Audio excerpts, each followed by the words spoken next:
आज भिडियो रे मु आपण मानकु शेयर करिया पई नै आसीची एकदम मजेदार मसालादार एवं झटपट बनउथिबा चिली सोयाबीन।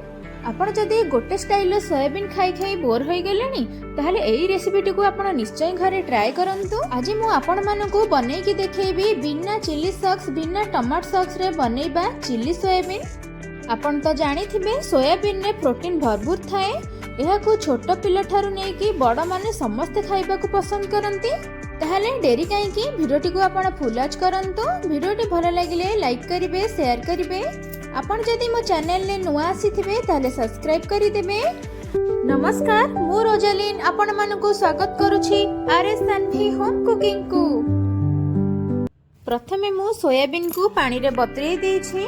पाखा पाखी एठी मु 200 रु 250 ग्राम सोयाबीन नेछि।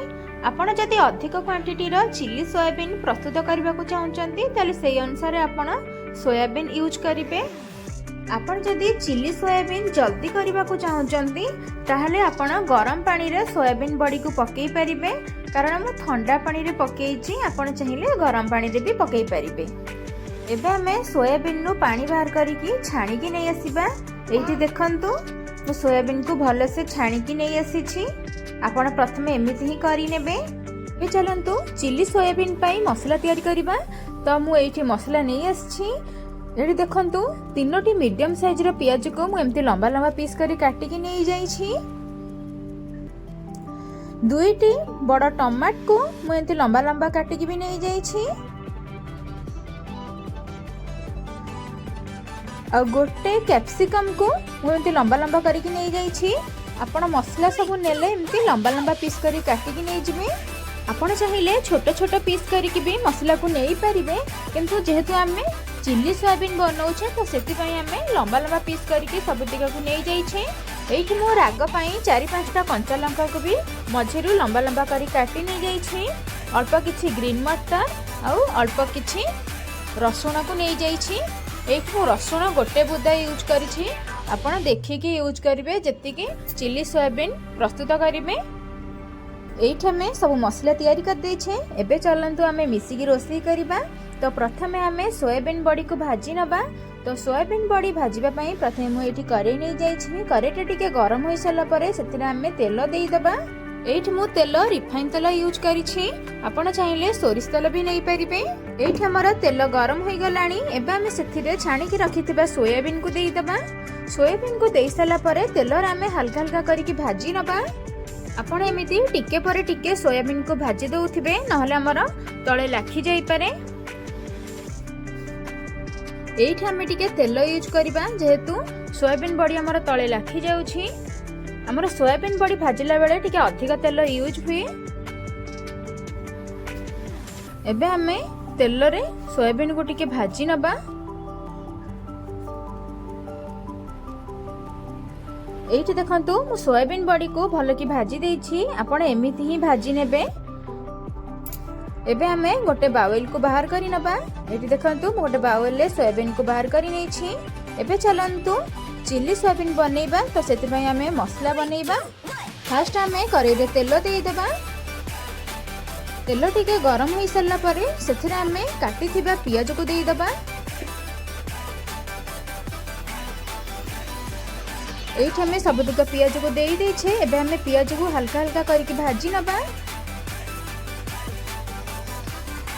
एहा को हमें किछि समय छाड़ीबा हबा पई। एबे चलंतु पियाज को टिके भाजी नबा। एठी देखंतु पियाज को मु जेमिति भाजीची आपण ठीक सेमिति ही भाजी नेबे। पियाज एमिति भाजी होई सल्ला परे पूर्वरु काटिथिबा टमाट को देई दबा। टमाट को देई सल्ला परे पियाज और टमाट को हमें हल्का हल्का करके भाजी नबा।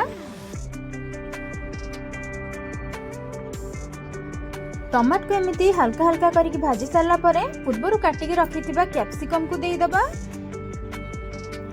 कैप्सिकम को देई सल्ला परे सब तक को भलो से हमें भाजी नबा। एबे हमें सेथिरे देई दबा ग्रीन मटर। ग्रीन मटर आपण चाहिए कम बेसी भी करि परिबे। ग्रीन मटर देई सल्ला परे सब तक को भलो से हमें मिक्स करिबा। मिक्स करके हमें हल्का हल्का करके भाजी नबा। एबे आमे सेथिरे किछि मसला ऐड करिबा। हाफ चम्मच गरम मसला देई दबा, गोटे छोटो चम्मच देई दबा चिकन मसला, गोटे छोटो चम्मच देई दबा धनिया गुंड। एबे आमे सेथिरे देई दबा गोटे भलो कलर आनिबा पई गोटे चम्मच काश्मीर लंका गुंड, गोटे छोटो पिंच देई दबा हळदी गुंड। एबे आमे स्वाद अनुसार लूण देई दबा। तो एठी मु सोयाबीन बड़ी आ मसला को देखिकी लूण देई दोछि। आपण जेउ परिमाण रे चिली सोयाबीन बनौथिबे ताको देखिकी मसला आ लूण व्यवहार करिवे। एबे आमे सबुतिक को भलो से मिक्स करि दबा। एबे आमे एहा को 5 मिनिट पई कवर करिबा। एबे चलंतु आमे देखि नबा। एठी हमर 5 मिनिट हेई जाई छी। आपण एठी देखि पारुथिबे मसला भी हमर भल से सेट हेई जाई छी। एबे आमे एहा को एपट सपट टिके करि नबा। वर्तमान पर्यंत आपण मो वीडियोटी देखिलेनी। वीडियोटी केमिति लागिला प्लीज कमेंट रे मते निश्चिंत जणाइबे। जदि भलो लागिथिबो ताले लाइक करिवे, आपनका फ्रेंड्स मानको बहुत परिमाण रे शेयर करिवे। आपण जदि मो चैनल ले नुवा थिबे ताले सब्सक्राइब करि देबे। एबे चलंतु आमे भाजी के रखिथिबा सोयाबीन बड़ी को मसला रे देई दबा। सोयाबीन बड़ी देई साला परे सबुतिक को भलो से आमे मिक्स करिबा, जहा द्वारा सोयाबीन बड़ी सहित मसला हमर भल से सेट होई जिवो। एठी मु सबुतिक को भलो से मिक्स करि नै छी। एबे आमे सेथिरे देई दबा रसुण आ कंचा लंका को। रसुण को आमे छोटो छोटो पीस करिकी काटी की रखि देथिले। एबे आमे सेथिरे देई दबा। रसुण दबा द्वारा तार बास्नाटा बहुत ही भल आसी थाए, कारण चिली सोयाबीन बास्ना भल आसिले तार टेस्टा बहुत ही बढ़िया लागिबो। एबे आमे सेथिरे कंचा लंका को देई देइचे। सबुतिक को भल से आमे मिसेई नबा।